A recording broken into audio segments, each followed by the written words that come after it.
So on legal purposes, you know how sometimes people be like, oh, I came to deliver a subpoena to you, DCF, CPS coming to your door, whatever, right?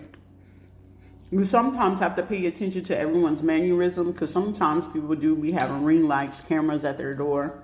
And the only reason being why they ask these particular questions is to conceal their identity or participation in illegal activity towards whoever it is, the person that they're coming to inform or coming to ask a question or to stop certain things, especially in the nighttime, and also of those of particular races, okay?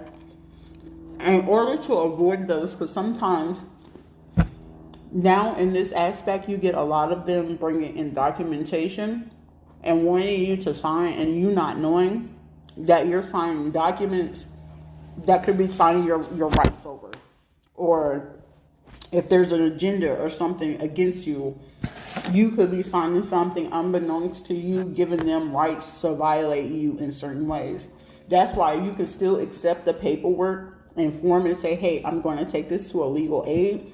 But however, when you do so, you have to make sure that that officer or that official who's coming to you has their camera on.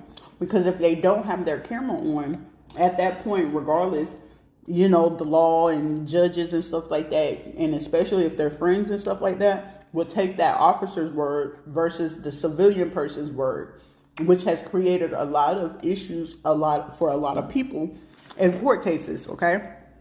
So in those situations where you don't feel safe or as if the person recording it, because sometimes they'll go as far as keeping the camera off, present whatever it is, say whatever it is that they're going to say, and then turn on the camera at the point when you're signing. So to avoid those things, you can ask them, well, with you presenting this, I want to be sure that your camera is on. And if they choose not to do that and they start making it into a passive aggressive situation, which is kind of like them asserting control at that ground, that's when you actually have a lawsuit. But you also have to be mindful of which circuit, what district you are in.